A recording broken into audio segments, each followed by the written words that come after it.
जो covalent molecules होते हैं उसके बीच में वीक इंटरमॉलिक्यूलर फोर्स होता है, जैसे hydrogen bond, dipole dipole interaction और वैन डर वाल फोर्स।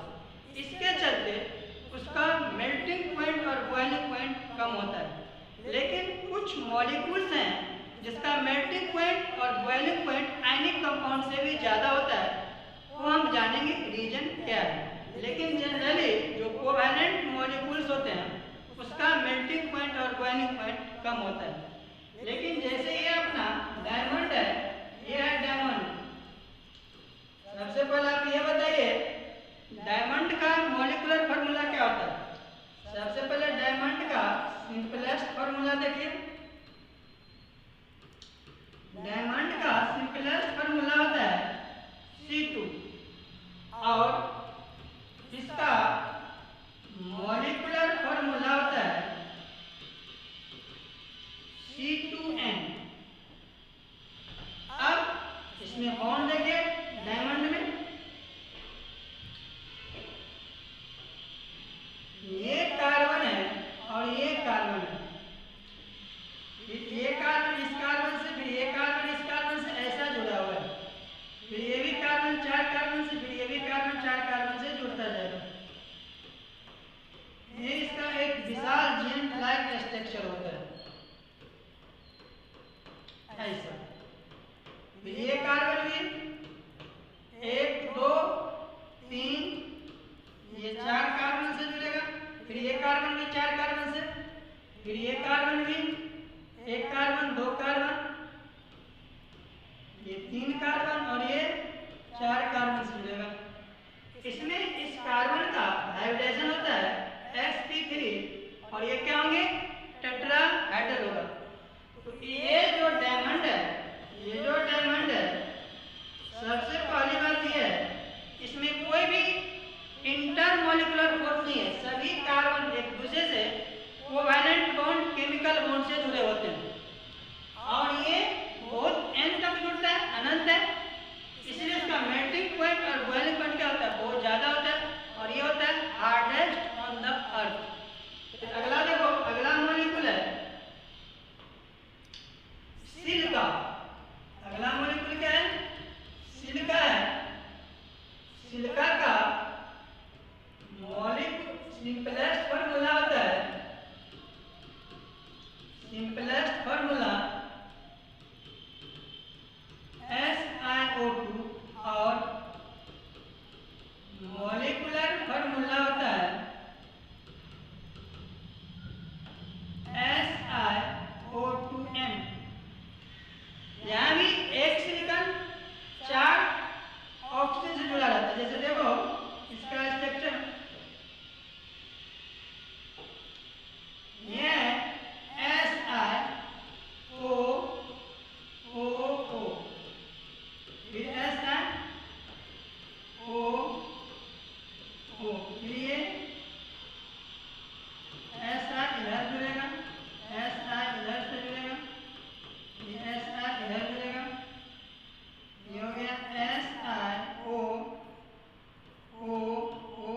फिर इधर SI होगा, SiO ऐसा, फिर ये SiO, फिर इधर ऐसा आएगा, फिर वो ऐसा इधर आएगा, वो ऐसा इधर आएगा। ये भी होता है sp3 हाइब्रिड।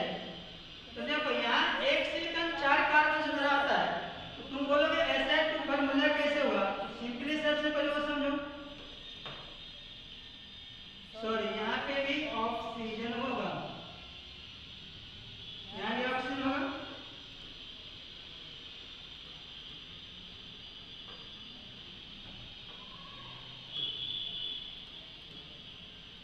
तो देखिए एक सिलिकॉन 4 ऑक्सीजन से जुड़ा हुआ है, तो जैसे ये ऑक्सीजन इससे भी जुड़ा है, इससे जुड़ा हुआ है, इसके लिए कितना होगा हाफ।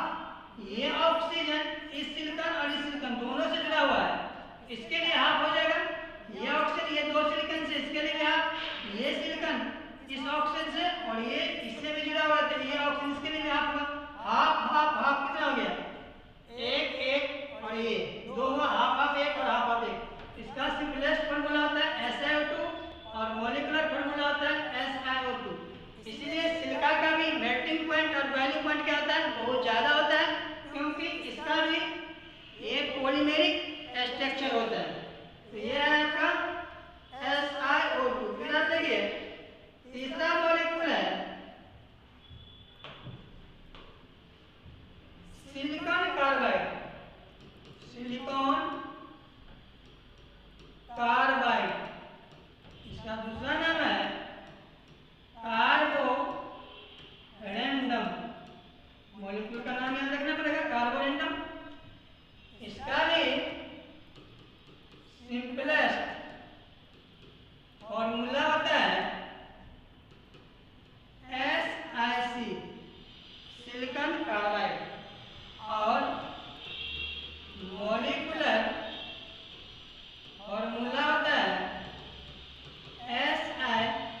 मतलब 4 बॉन्ड बनाते रहिए और ये बनता चला जाएगा।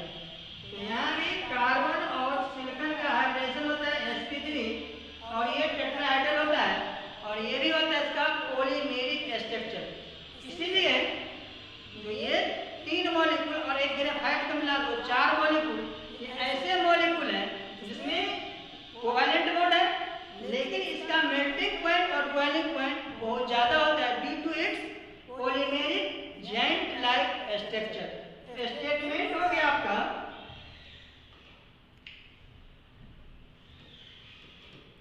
Covalent molecules have long melting point and boiling point due to weak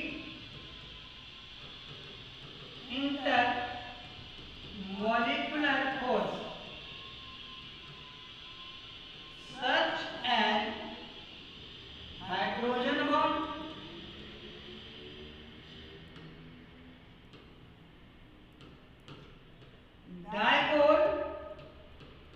dipole interaction,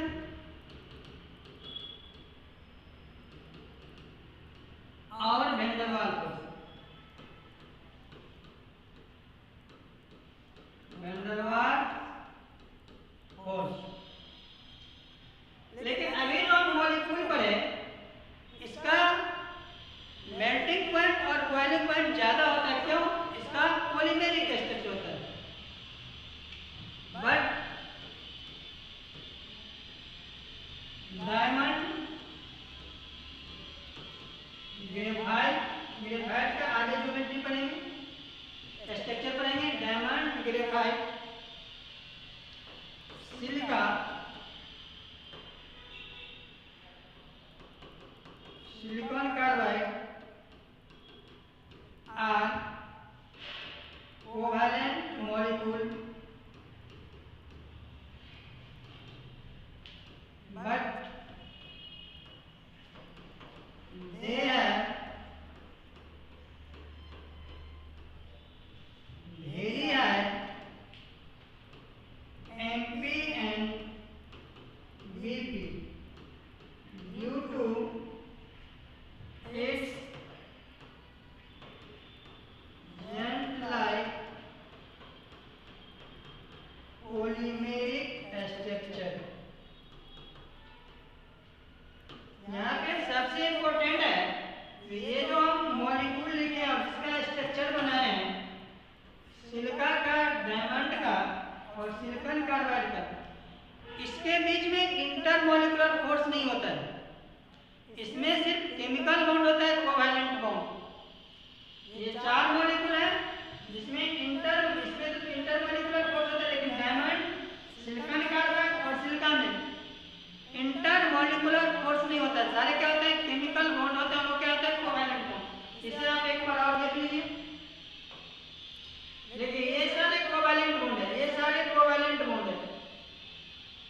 इधर देखिए ये सारे कोवैलेंट बॉन्ड है, कहीं भी इंटरमॉलिक्यूलर फोर्स नहीं है। तो ये ध्यान में रखना है और यहाँ भी क्वेश्चन पूछे जाते हैं।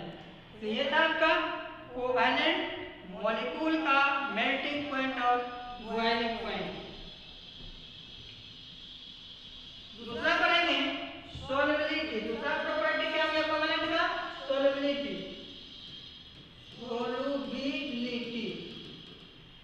देखो इसमें याद रखना है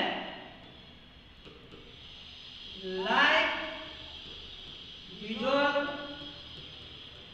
लाइक, मतलब जैसे आप वाटर में अल्कोहल दें और डिसॉल्व कर जाता है, एक दूसरे में मिल जाता है, क्योंकि एक मॉलिक्यूल दूसरे मॉलिक्यूल से हाइड्रोजन बॉन्ड से अटैच हो जाते हैं। लेकिन उसी वाटर में यदि आप पेट्रोल डालिए तो पेट्रोल क्या होता है? ऊपर रहता है और पानी नीचे रहता है। ऐसा क्यों? उसमें दोनों का जो इंटरमॉलिक्यूलर फोर्स होता है वो अलग अलग होता है। वाटर में हाइड्रोजन बॉन्ड होता है, जबकि ये जो पेट्रोल है वो एल्कीन होता है और एल्कीन में क्या होता है? Van der Waals force. इसलिए ये सोल्यूबल नहीं होते हैं। यह लाइक डिसॉल्व है, मतलब पोलर जो मॉलिक्यूल्स होंगे वो पोलर सॉल्वेंट में सोल्यूबल होंगे और नॉन पोलर में और स्लाइटली पोलर कंपाउंड फॉर्म में सोल्यूबल होंगे। ये लिखो polar compounds are soluble in polar solvent such as water, non-polar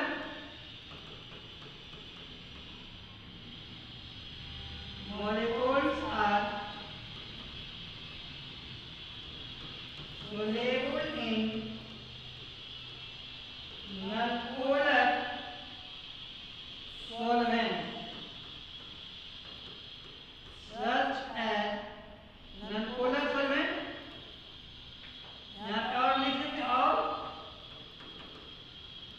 slightly polar solvent जिसकी पोलैरिटी कम हो, such as जैसे ये कार्बन टेट्राक्लोराइड है, ये क्लोरोफॉर्म है,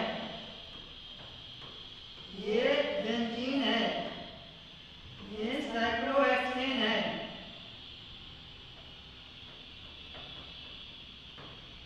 ये साइक्लोहेक्सेन लोग साइक्लोहेक्सेन। फिर देखो ये एसीटोन है, सेलेक्टिव पोलर होता है, ईथर है। जो ऑर्गेनिक सॉल्वेंट होते हैं वो होते हैं स्लाइटली पोलर होते हैं, उसमें भी क्या होंगे non polar molecules are soluble होंगे। ये है तुम्हारा दूसरा प्रॉपर्टी, इसमें आप याद रखेंगे सोल्युबिलिटी में like dissolve like polar polar में और नॉन पोलर में सोल्यूबल होगा। तीसरा इसका प्रॉपर्टी हो गया आपका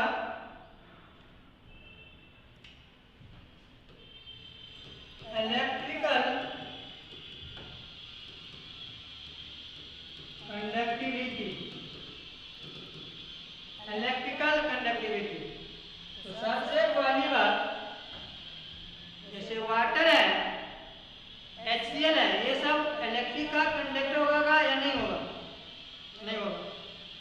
कोई भी कंपाउंड हो, पोलर हो या नॉन पोलर हो, वो क्या होगा bad conductor of electricity. Covalent compounds are bad conductor of electricity. लेकिन यदि हम पोलर कंपाउंड का एक्वस सॉल्यूशन लें, उसमें आयन आ जाता है, आयन फ्री होता है और एक जगह से दूसरी जगह क्या करता है इलेक्ट्रिक को कैरी करता है, ले जाता है, कंडक्ट करता है। इसलिए aqueous solution of polar compounds are good conductor of electricity. तो पहला स्टेटमेंट हो गया covalent molecules are bad conductor of electricity। अब ऐसा कोई बोले H2O क्या होगा bad conductor of electricity, HCl क्या होगा बैड कंडक्टर, ये NH3 क्या होगा ये प्योर होगा तो क्या होगा बैड कंडक्टर ऑफ इलेक्ट्रिसिटी। लेकिन जैसे ये H2O है और इसमें यदि आप HCl मिला दो तो यहाँ पर क्या देगा ये H प्लस एक्वस और ये Cl माइनस एक्वस ये आयन देगा तो ये कंडक्ट करेगा। इसका मतलब हो गया aqueous solution of polar covalent molecules are good conductor of electricity. लेकिन ग्रेफाइट एक ऐसा मॉलिक्यूल है जो कोवैलेंट है, लेकिन वो क्या होता है गुड कंडक्टर ऑफ इलेक्ट्रिसिटी। क्यों? उसमें जो पाई इलेक्ट्रॉन्स होते हैं वो डिलोकलाइज होता है, मोबाइल होता है और इलेक्ट्रिक को एक जगह से दूसरी जगह कंडक्ट करता है। तो एक लाइन और लिख लें graphite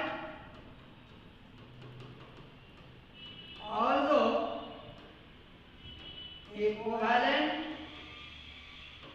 molecule but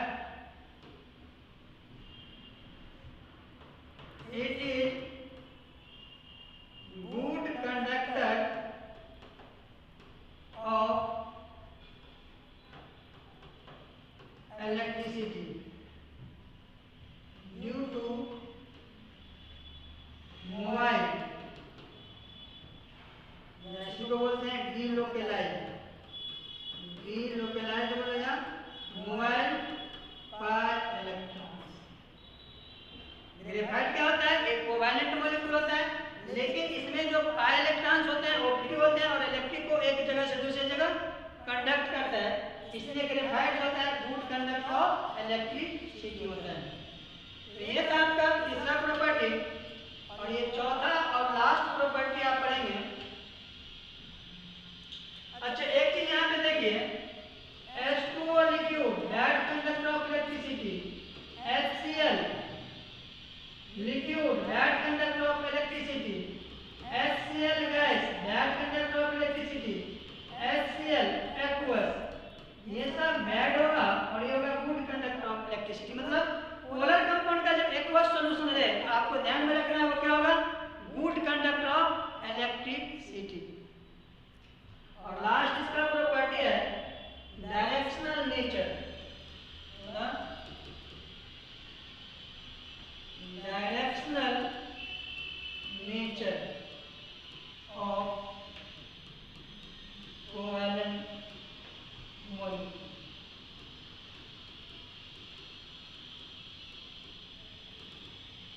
देखो जैसे इसमें क्या होता है, जैसे तुम पढ़े हो, ये है CH3CH2OH है, ये इथाइल अल्कोहल है और ये डाइमिथाइल ईथर है। तो यहाँ जो कार्बन एक दूसरे एटम से बॉन्ड बनाता है वो फिक्स होता है किससे बॉन्ड बनाता है, और इसलिए दोनों क्या होता है? एक दूसरे का आइसोमर्स होता है due to directional nature of covalent molecule या covalent bond.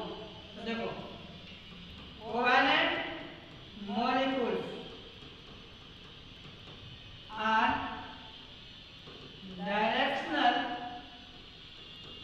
in nature and hence they show isomery। Okay, ये था आपका कोवैलेंट कंपाउंड का प्रॉपर्टी, जिसमें सबसे पहला था मेल्टिंग पॉइंट, बॉइलिंग पॉइंट, दूसरा है सॉलिडिटी, तीसरा है इलेक्ट्रिकल कंडक्टिविटी और चौथा है आपका directional nature of covalent compound bond, दोनों बोल सकते हैं। और इस ये लास्ट का है आपका, तो ये 4 पॉइंट आप इसके प्रॉपर्टी का याद रखेंगे।